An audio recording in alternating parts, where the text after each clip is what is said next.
লগে আমি আমাৰ জনগোষ্ঠীসমূহক জানিব লাগে। এই অসম মুলুকত থাকো, ৰাভাসকল ক'ৰ? এই অসমৰ অন্যতম এটা খিলঞ্জীয়া জনগোষ্ঠী। গাৰোসকলনো কোন? এই উত্তৰ পূৰ্বাঞ্চলৰ অসম মুলুকৰ অন্যতম এটা খিলঞ্জীয়া জনগোষ্ঠী। এই জনগোষ্ঠীসমূহৰ বিষয়ে আমি জানিব লাগিব। আপোনালোকৰ নাতি দূৰৈত থকা দেশী লোকসকলৰ বিষয়ে জানিব লাগিব। আপোনালোকে কিমানে জানে নে নাজানে মই নাজানো। আমাৰ এতিয়া মিয়াটো এটা সন্ত্ৰাস। বহুতে মিয়াসকলক লৈ বিভিন্ন ধৰণৰ কথা বতৰা চলে। উজনি অসমৰ ফালে বৰ্জন কৰাৰ কথা কয়। মিয়া খেদা আন্দোলন, পূৰ্ববংগীয় মূলৰ মানুহখিনিয়ে আগ্ৰাসন কৰিছে, এনেধৰণৰ কথা বতৰাবোৰ কয়। সেইটো এটা বেলেগ চেপ্টাৰ, সেইটো এটা বেলেগ অধ্যায়। কিন্তু ইয়াৰ নামত আমি থলুৱাক নিগ্ৰহ কৰিছোঁ নেকি? থলুৱাক আমি সমস্যাত পেলাইছোঁ নেকি? আমি জানিব লাগিব। এতিয়া শিৱসাগৰত সিদিনা দেশী জনগোষ্ঠীৰ লোকসকলক মিয়া বুলি সিদিনা মোৰ গৃহ জিলা, মই কিন্তু অপমান বোধ কৰিছোঁ, মই লজ্জা বোধ কৰিছোঁ।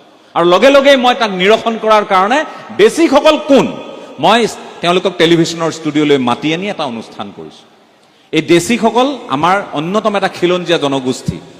ধৰ্মত তেওঁলোক মুছলমান, তেওঁলোক ইছলাম ধৰ্মাৱলম্বী ঠিকেই, কিন্তু তেওঁলোক কনভাৰ্টেড, তেওঁলোক ধৰ্মান্তৰিত হোৱা 1206 চনৰ পৰা কোচ যোগী নাথ এইসকলৰ পৰা তেওঁলোক ধৰ্মান্তৰিত হোৱা আমাৰ খিলঞ্জীয়া ভাই বন্ধু, জানিব লাগিব। গতিকে আপোনালোকক মই ছাত্ৰ ছাত্ৰী বন্ধু বান্ধৱীসকল, আপোনালোকে কি চিন্তাত মজগুল মই নাজানো, কিন্তু এটা চিন্তা মগজত সুমুৱাই লওক, খিলঞ্জীয়া জাতি জনগোষ্ঠীৰ বিষয়ে আমি জানিব লাগিব।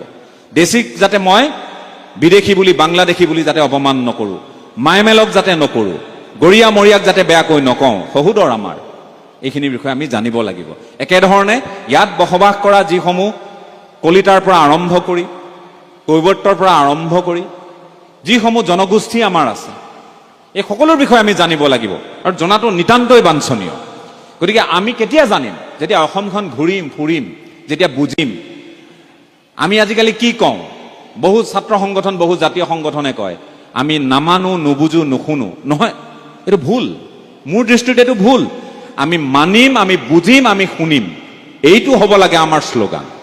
আমি বুজিম, আমি পঢ়িম, আমি শুনিম, এইটো হ'ব লাগে আমাৰ শ্লোগান। আমি সকলোৱে সকলোক বুজিব লাগিব, সকলোৱে সকলোক জানিব লাগিব, সকলোৱে সকলোৰে কথা শুনিব লাগিব।